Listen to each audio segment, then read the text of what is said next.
Welcome to the SBI Podcast, offering CEOs, sales and marketing leaders ideas to make the number.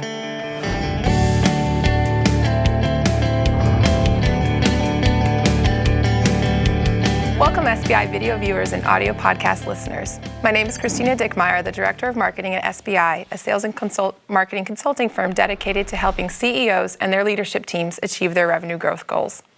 The purpose of today's show is to help you make your number as we debate some of the most pressing topics that senior executives are facing. Joining me today are my co-hosts, Mike Drapeau, partner at SBI, and Kevin Avery, senior consultant at SBI. Today's show is titled, If Your Products Sell Themselves, Don't Watch This, and centers around our product strategy. Specifically, we'll be talking about the focus step of a product strategy. We cover this topic in detail in our report, How to Make Your Number in 2016, on pages 76 to 82 if you'd like to follow along. So let's get started. I recently got this question from Rod, the VP of Product Marketing at an enterprise telecommunications company. Our team, both product developers and product managers, are struggling to determine if we have created a great solution which is solving a limited problem. We started out fast out of the gates and got many satisfied customers, but we seem to have run out of steam and cannot find new customers who have suffered from the same problem that our original ones did. How do we know if we've tackled the wrong problem? Kevin and Mike, first, I'm impressed with Rod's introspection. And so often we see the product group immediately points to marketing and sales as the problem if the sales begin to kind of fall off. So what do you think the root cause of his issue might be? Well, Christina, my ears are still ringing with shouts from product leaders, product developers in companies I've worked in the past who were convinced that they had designed the next market-making solution, only to find out later that it had a limited appeal to a limited buyer set and eventually went into decline. So in answering Rod's question, what I would ask is to him to consider the following questions that I have for him, and that will hopefully he'll be able to answer himself. So the first question is this: have you revalidated the problem that your market solves? I mean, you had that first rush of goodness, and then since then, has the problem still been revalidated? Maybe it went away for another reason. Number two, have you looked for near substitutes? Maybe the encroachment on your market isn't a direct competitor, but a different way of solving the problem than your previous solution. Maybe that's why demand is dried up. Number three, did your original customers get that 10x payback? Maybe they sort of bought on an impulse. It looked really, really good, and they were the early adopter sort of customer, but did they get the value out of it that you said they would get? If not, yet another reason maybe why demand dried up. And fourth, are your customers referring you to their closer business associates? Are they sort of going with the word of mouth approach? If that's not happening, then that's your biggest tell that maybe things aren't as attractive as you once thought they were for your product. Yeah, Mike, I would say that I would back all the way up, and if I were talking to a product leader, I would say, do you even remember, what prompted you to build the product in the first place? How did you define the problem that you were solving? Sometimes, if you look at, we talk about strategy a lot, we talk about aligned strategies, and one of the mistakes people make, I think, is that they do inadequate diagnosis. And that's one of the big reasons that strategies fall short, is that sort of flawed diagnosis.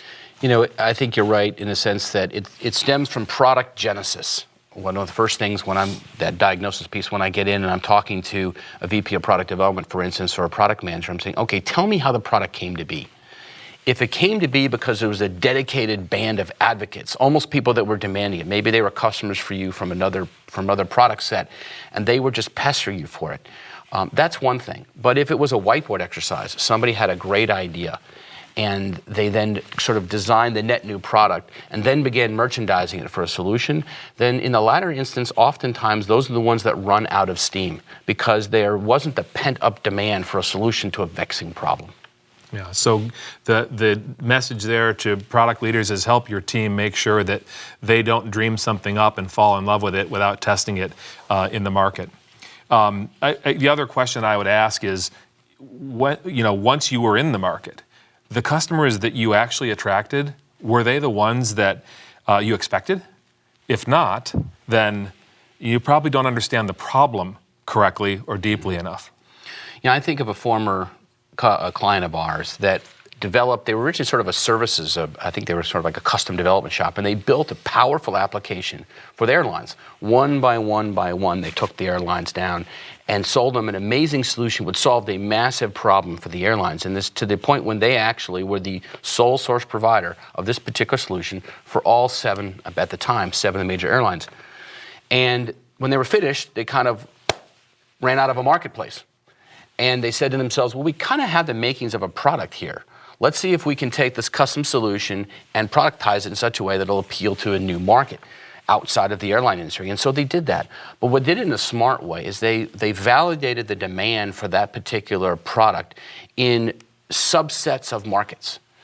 And as the demand was validated in its original take-up, they gradually extended the application to different markets, each time tweaking the product. So they had that overall product set, but it was constantly revalidated. They never took it for granted. And now they're the 800-pound gorilla in their market space. You know, and one of the things that this underscores is a problem that a lot of product houses face, and that is that they're very smart, they're very knowledgeable to a certain level of their markets, but they're out of alignment because they really don't have a good market research function. So this brings back the importance of what we talk about with our 6-step strategy alignment methodology. It's the linkages between the things that really matters. And I think a lot of people either don't understand that or believe it's not true.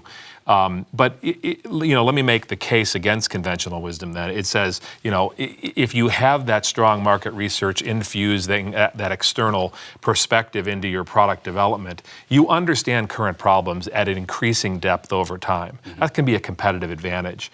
You start to be able to anticipate. Anticipation is a huge part of good strategy, and then react to the changing nature of the problems. So you're not continuing to solve a problem that has abated.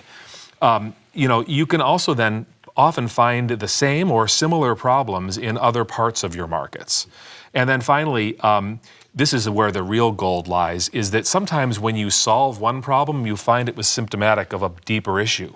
And that's often where the real benefit comes in. So you unearth the underlying problems that were obscured prior to fixing one of the problem that your product addresses. I think back to Rod's original question, and one concept I think that we need to discuss is life cycle, product life cycle. Oftentimes, I've been with product leaders, and they have somebody sort of from the bowels of the organization bring up a product forecast, and it just shows it going up forever. Lights my hair on fire. Exactly. And it never really runs into reality. And so with all products, you should have the curve that shows them rising and then dropping off. And now maybe Rod's product was more on the back end, the front end, I'm not exactly sure, but make sure that you have a reasonable product life cycle description of what you expect your product to do, and then maybe you can extend it. You can kind of capture more of the late majority if you make innovations to your product that are going to meet demand, but make sure that you go into that with a reasonable understanding of what the future will bring. Yeah, so that's a call to action for you product leaders and also marketing and sales leaders. You can also be out there as the voice of reason and the call for truth, and that is just make sure that you don't see a product forecast that goes up into the right forever. Decline is inevitable, commoditization is inevitable, and then we can all work together with our aligned strategies to try to extend a product's usable life. All right. I think we can all agree that you don't have the product resources to address every problem in every market. Instead, the most attractive markets are those with the problems that you can uniquely solve, occur frequently, have pain associated with them, and have the budget available to address them. We also cover the issue of product strategy extensively in episodes of the SBI podcast. For example, we recently had Todd Wells, the Senior Vice President of Product Development at Frontier Communications, on as a guest to discuss how he develops his product strategy. Let's take a quick break to let our audience know how to subscribe to the SBI podcast, and we'll be right back.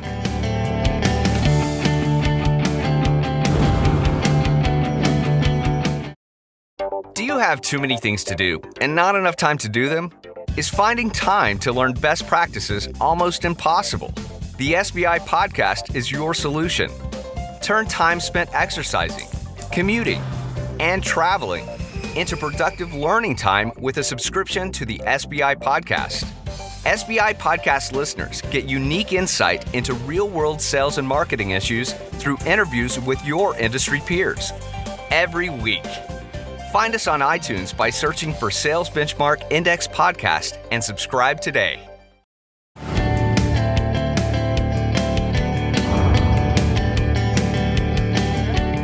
Welcome back. My name is Christina Dickmeyer, and I'm here with my co-hosts, Mike Derpeau and Kevin Avery, for today's show, If Your Products Sell Themselves, Don't Watch This, which centers around the focus step of a product strategy. In our second segment, let's dig a little deeper. As its name suggests, product strategy defines the direction for the company's products, and one of its main goals should be to set up the marketing and sales strategies for success. But some would argue that you can only win if your products are best in class, and therefore the answer is more developers or more engineers. Sales and marketing teams are an afterthought, a necessary evil, if you will. Kevin and Mike, I want to get your opinion on this. Is all you need a best-in-class product? Well, hey guys, if anything ever screamed gap in strategic alignment, it is the sort of fruitless argument over what's more important, sales, marketing, product, right? They have to be in harmony. Because ultimately, at the end of the day, what the point of the product is that it's got to be something that sells and wins in the marketplace. For a product leader, I'm empathetic. I think that if you don't have a corporate strategy directing traffic, if you don't actually have anything but your own product strategy to fall back on, of course I would be trying to maximize the value of my product because I would think that was the only thing that mattered. Again, we got to remember the goal. Got to sell stuff. But in a company with a strong corporate strategy, by contrast, even a level 2 company, this argument never even arises. Yeah. I've worked in some of these companies before where you have world-class product developers who believe that their creation sort of was self-evidently a no-brainer for buyers to purchase. And for them, is the only problems are the marketing team can't get the product in front of enough buyers, or when they do get enough buyers, the sales team cannot deliver the necessary value propositions and positioning statements. And that is really contradicted by the evidence. And I think of some extreme examples, but I think they're fruitful. In the early 90s, there was the database wars, and Informix was a product, if you all remember, that was evidently superior as a product to Oracle, and yet the Oracle sales team was a juggernaut, and they steamrolled over Informix, in fact, the other players in the marketplace, showing that a powerful sales capability could overcome product deficiencies. Similarly, if you remember, Betamax was, for those, and this I'm dating myself here, was a superior tape technology to VHS, and yet it had a superior distribution channel. Right. And that superior distribution channel in the end won the battle. So, and we could go on with these, but it's important to see that, and it goes to your earlier point, that the merging or synchronizing the sales strategy, marketing strategy with the product strategy, that synergy is what achieves the value. That's a great point. My friend and sales leader, Dan Giatrellis, coined the term delicate geniuses.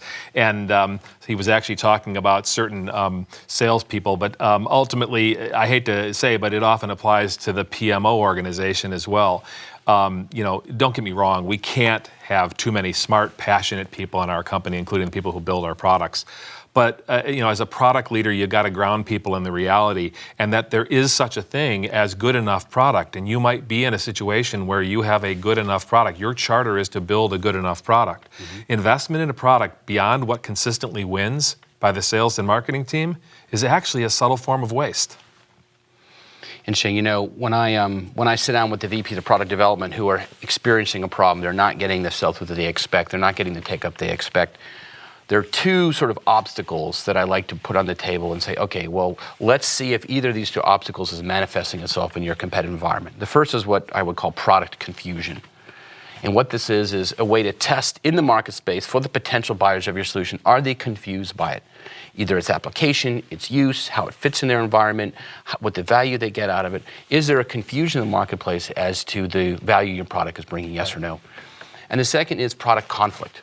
So let's say they're not confused, but when they understand how your product's supposed to be used, there is a conflict with something else they have in-house, some other solution, some other process, some other policy, whatever. Yes, in a perfect world it would work, but there's an encumbrance. And so this conflict is preventing me from purchasing it. So by removing the confusion and removing the conflict, you provide a friction-free path of your product to the marketplace. That's great. That's a great point. And I'd like to debate that point that it's inevitable that you're going to have the tug of war between product, sales, and marketing. And I would use as evidence the contrast of companies that have clear, strong corporate strategies. And again, your strategies fuse into each other. And the way to avoid this argument is because if you've been with us before, you've heard us say that one of the things a corporate strategy does for the product strategy for the rest of the company is to define how we win. And we use a purposely simple, maybe oversimplified shorthand because it's useful. We talk about you're going to win on superior product, you're going to win because you're going to win on price because you've got a good cost infrastructure, or you're going to win on your approach to the customer, what we call customer intimacy. In practice, there's an element of all three in most strategies, but the key is that focus and choice. You've got to have one that's primary. Now, if your strategy is product, then you win because customers value the superior solution to their problem that your product delivers, all right? Simply put. But more importantly, they're actually willing to pay for it. You need good enough sales and marketing in order to generate the demand, and then, of course, to turn it into revenue. But if your strategy is customer intimacy, there is a point where you reach good enough product. And again, as a cohesive leadership team, we got to move out of the silo mentality and say more, and say, okay, in that case, I got to build this product that's good enough. And now excellence in marketing and especially sales is vital. And ultimately, at the end, if your strategy is price, good enough applies to product, sales, and marketing, because you've driven your cost structure to a low point that your competitors can't match, so you can make money down there where nobody else can go. And one last point to kind of put the VP of Product Development and the VP of Sales and Marketing on the same wavelength is that today's strategy, let's say product is excellence is what you're pursuing, doesn't necessarily mean tomorrow's focus strategy. It could, if you're later in the adoption curve, it could switch. You could move to customer experience because you've made a determination that product differentiation isn't going to be as strong in the future. Therefore, we shift our spend. So as long as you have the sales and the product leader collaborating together, making a decision on this product line, we're moving the focus to customer experience, then again, the synergy is realized. All right. I think we can all agree that product strategy is more than just a best-in-class product. The product team needs to be able to define the right product strategy to grow revenues. Now, I'd like to point our audience to another resource available to them, the SBI blog. Recently, we wrote a post that might interest our viewers titled, "The Ultimate Checklist for a Winning Product Strategy." Let's take a quick break to let our listeners know how to subscribe to the SBI blog, and we will be right back.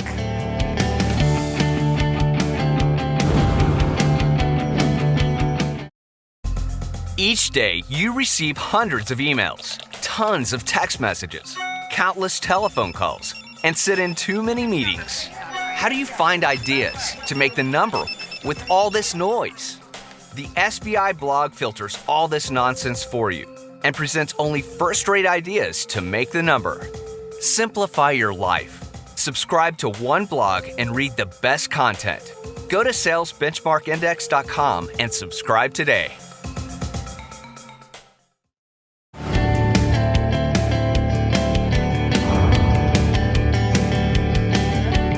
Welcome back. My name is Christina Dickmeyer, and I'm here with my co-hosts, Mike Trapeau and Kevin Avery, for today's show. If your products sell themselves, don't watch this.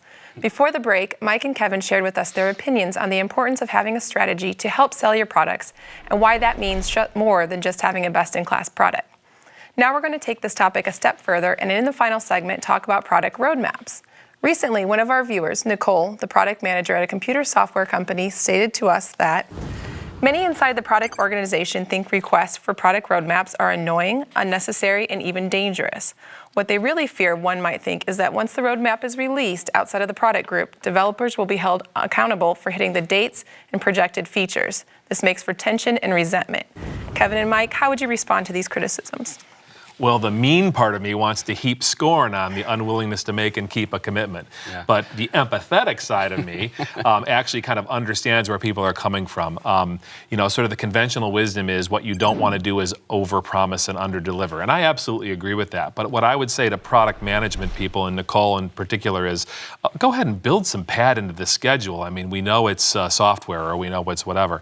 But you can't be a mouse. The problem is if you don't put a stake in the ground, Customers and salespeople can smell fear from 1,000 miles, and they will run screaming the other way. Yes, indeed. To me, the paranoia around socializing a product roadmap is unfounded. Sure, on the occasion, more likely the rare occasion, it'll get shared with the wrong person, end up in the wrong hands. But keeping them under lock and key, keeping them sort of as omerta, that dissuades future buyers. They're going to run from that, as you said. And the salespeople are going to get edgy about positioning their product because they're not confident that it's got a future there. So for my view, what I think is more impactful is showing the customer a roadmap. That shows your commitment to the solution. It shows your understanding, and even you can take into account not just what your customers are telling you, prospects, but the market research. So you can show that you are oriented towards a long-term wealth and health and welfare of the buyers, of the future buyers. Wealth and welfare. Easy for you to say. Indeed.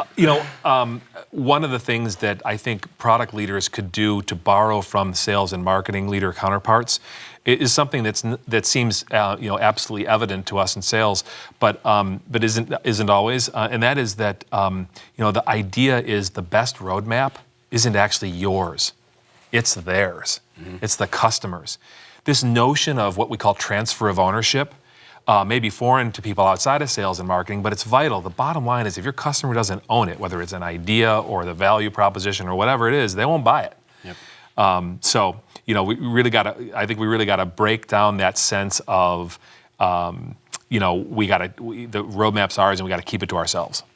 Back to Nicole's question, for me, product roadmaps are not something for the salesperson to beat the product person down on. In fact, if that's happening, that's really on the sales team. They should be stop doing that. But what really brings us to life, I find, is when you bring members of the product team on the road, in front of the customers, in front of the prospects, where they can actualize, holy cow, that's what they're asking for, and that's why they're asking for it.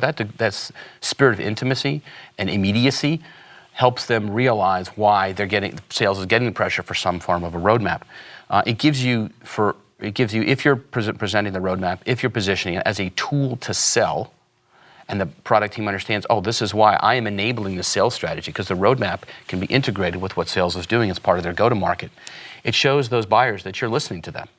It shows those buyers that you're agile, that you're adopting to the marketplace view. It shows your buyers you're taking the long view, so they don't think some of these purchases 4, 5, 6, 7, 8 years out. They have to know you're committed to that because they're financing that over a long period of time. So to reduce the anxiety and the opposition that can form, the roadmap is a salve for that. And lastly, we recently wrote in one of our blog posts an article called "How to Connect Your Product Roadmap to Your Sales Plan." So if there's ever a connecting tissue between sales and marketing, the roadmap is it. It's one way for them. Sales and product. It's one way for them to get together and align and be on the same page. Yeah, that's super important because at the end of the day, if nobody sells something, we're all out of a job. So you've heard us talk about the how you win part of corporate strategy, and we use that shorthand for you win by product, price, or customer intimacy. The author Jeffrey Moore, in Dealing with Darwin, was talking about when product innovation is your central strategy, he says you must take your offering to a level where competitors cannot or will not go. So how do you do that? It's just by throwing more engineers at it, more features, more of that. Again, conventional wisdom. Actually, it's much simpler than that, probably cheaper than that too. What you do is the differentiation comes from harnessing the deeper insights gleaned from market research. Again, strategic linkage, strategic alignment. So you build this library of accumulated proprietary knowledge. You're also already investing, if product is your strategy, into superior talent in engineering, right? And then now you hopefully you've got some augmentation by isolating mechanisms, by patents or whatever, but you don't always have that, and that proprietary knowledge can be good enough. You need to assume that the product roadmap information is going to leak. So it's just foolish to bother trying to cover it all up anyway. And the reality is that if divulging your roadmap diminishes your ability to compete, you aren't sufficiently differentiated, right? You're too easy to copy. Roadmaps tell you what you're doing to solve the problem. If your competitor gets a hand of that, they'll have some insight. But what's under the hood? It's the unique how you solve the problem when you're truly better. That's still shrouded and resistant to copying. If it's not, product may be the wrong corporate strategy. might be customer intimacy. Mike mentioned earlier that sometimes your strategy changes over time. It was product innovation, now it's something else. Finally, companies misaligned to the external market often build products and add extraneous features that buyers aren't willing to pay for. And this is sort of the PMO version of throwing mud at the wall, and we see salespeople do this. But hoping the customers will pick the right clumps. Extraneous features extract costs in two interesting ways. One is very obvious, you just have extra engineering costs and that kind of thing.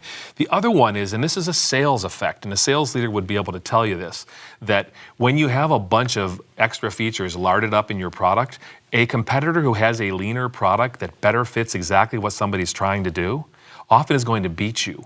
Because even if you're the same price or competitively priced or whatever, the customer's perception that you actually have, you're making them pay for things that they don't need or want, may actually kick them into the other camp.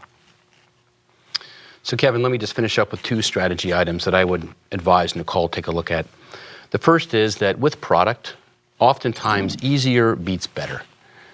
The product team can sometimes get pushed by the marketplace or by sales to just add more and more and more features, and in so doing, they end up making easier less easy. It becomes more complex. Unless you can do some sort of differential cash flow that shows the difference, the delta between you and a competitor on features, it's going to be better, and the friction of the sale is going to be reduced by making the UI easier. Really good UI is not child's play by any stretch of the imagination. The second point I'd like to make is that you should start thinking about product engineering as a tax to be paid. We all take pains to avoid paying as much any more tax than is absolutely necessary. So that's sort of mindset you should be taking, which is sustaining the engineering investments you're making. Do enough to innovate to what the market is demanding, but not too much. Don't over-deliver on the feature set. For instance, if you're selling SaaS products, know that you can know that this is one benefit that will justify the higher rate of return that you get. All right, great points by both sides. We can agree that product teams must develop the plan for bringing new products to market that solve additional market problems. We're going to take a quick break so I can point our audience to another resources available to them, the SBI magazine. Recently, we featured an article that might interest them titled Products That Sell Themselves, How Capital One Develops Products Customers Want to Purchase. Let's take a quick break and let our listeners know how to subscribe to the SBI magazine. And when we come back, we'll wrap up today's show.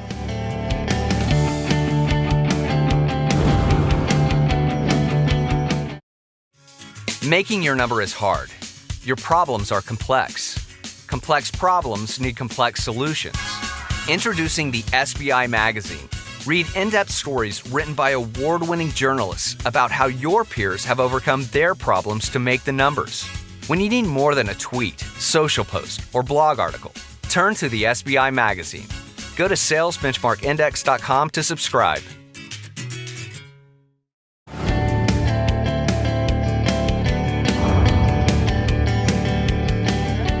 Welcome back, everyone. Mike and Kevin, thanks so much for sharing your opinions today. Our audience has benefited greatly. I hope you've been enjoying today's show. If your products sell themselves, don't watch this. If you want to make sure you have a deep understanding of a product strategy and why it's important, get a copy of this year's research report called How to Make Your Number in 2016 at www.salesbenchmarkindex.com/2016-report. If you want to take it a step further, you can have one of our experts lead you through a workshop in which we'll go into detail on how to do this by going to www.salesbenchmarkindex.com/2016-workshop and request a workshop today. And finally, I want to thank you, our audience, for tuning in. And for myself, Kevin, and Mike, we wish you much success as you try to make your number. This has been the SBI Podcast. For more information on SBI services, case studies, the SBI team and how we work, or to subscribe to our other offerings, please visit us at salesbenchmarkindex.com.